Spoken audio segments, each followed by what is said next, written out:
J'ai accompagné des entrepreneurs américains pendant 11 mois après être été formés et voici ce qui fait vraiment la différence dans le business américain et comment vous pouvez les utiliser à votre avantage, plus un gros cadeau pour tous ceux qui resteront jusqu'à la fin de la vidéo. Let's dive into it. Hi, je suis Vilenam, ton mentor en automatisation business et marketing digital basé aux États-Unis. Si c'est ta première fois sur cette chaîne, bienvenue et je t'invite à suivre cette vidéo à la fin de celle-ci. Aujourd'hui, nous allons plonger dans un sujet fascinant. Pourquoi le business américain ou à l'américaine est complètement différent de ce que nous connaissons dans la francophonie et comment vous pouvez les utiliser à votre avantage. Alors, comme je l'ai déjà dit dans l'introduction, restez jusqu'à la fin car je vous offre un trésor qui va révolutionner votre approche. Première grande différence, la mentalité gagnante,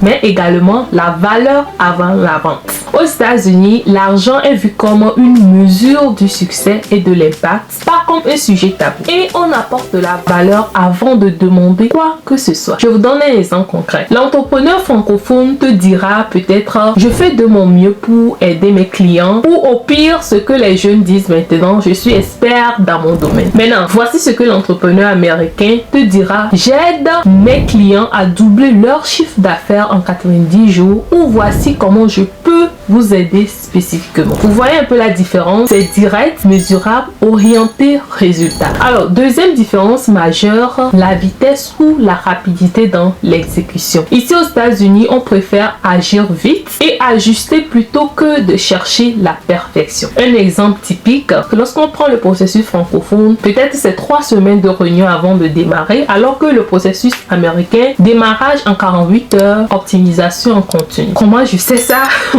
Parce que moi-même j'ai adopté le processus francophone jusqu'à ce que je comprenne que si je continue ainsi, je vais rater des opportunités. Et d'ailleurs, j'en ai tellement raté. Troisième différence, la communication directe et l'attitude. Voici mes observations basées sur des exemples d'emails que je reçois régulièrement. Alors, le premier cas de figure, c'est les emails français longs, parfois trop formels, quelquefois irrespectueux et sans aucune considération de la valeur du récepteur et pour finir trop contextuel. Donc ces approches ne fonctionnent pas aux États-Unis. Voici pourquoi. L'arrogance ferme les portes ici. Plusieurs entrepreneurs et professionnels francophones confondent l'arrogance et la confiance en soi. Dans la plupart des cas, ils sont arrogants parce qu'ils ont confiance en eux. Donc l'impolitesse est négativement mémorable et l'ego tue les opportunités. Voyons le deuxième cas, les emails américains. Les emails américains sont courts, directs, mais avec beaucoup d'humilité, d'authenticité. Reconnaissance du travail des autres, volonté d'apprendre, respect absolu, apport de valeur et surtout un call to action clair, c'est-à-dire un appel à l'action très clair. Et c'est comme ça que les professionnels américains communiquent. La communication à l'américaine est directe mais respectueuse, professionnelle mais chaleureuse, orientée solution, toujours constructive. Quatrième différence, le service client à l'américaine. Quelle est la grande différence? Prenons l'approche francophone. L'approche francophone est réactive, procédurale, tandis que l'approche américaine est proactive, solution rapide, sur delivery. Donc,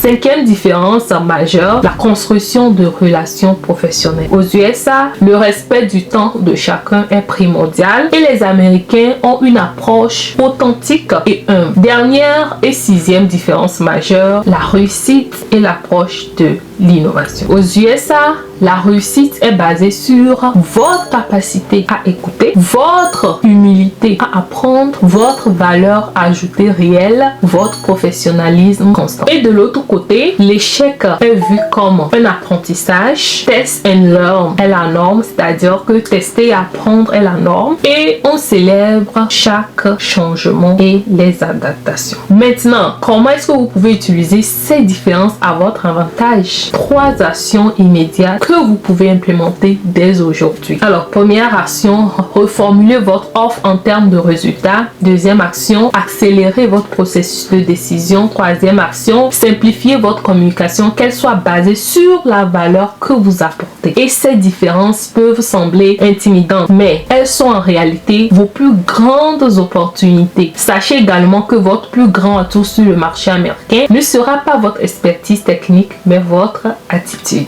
Et pour vous aider à intégrer ce mindset américain, j'ai créé un guide pour vous, le mindset du business américain. Vous y trouverez des exemples concrets, des templates et checklists prêts à l'emploi et des actions immédiates que vous pouvez mettre en place dès aujourd'hui. Cliquez sur le lien dans la description ou dans les commentaires épinglés pour le télécharger. N'oubliez pas de vous abonner et d'activer la cloche pour ne rien manquer de mes vidéos prochaines sur le business aux USA. Et vous, quelle différence vous surprend le plus? Et comment trouvez-vous cette nouvelle version centrée sur l'attitude et le professionnalisme? Dites-le moi en commentaire. À la prochaine vidéo, donc pratique sur le guide complet pour réussir votre entrée sur le marché américain. Et en attendant la prochaine vidéo, je vous invite à suivre cette vidéo qui s'affiche sur votre écran. Peace.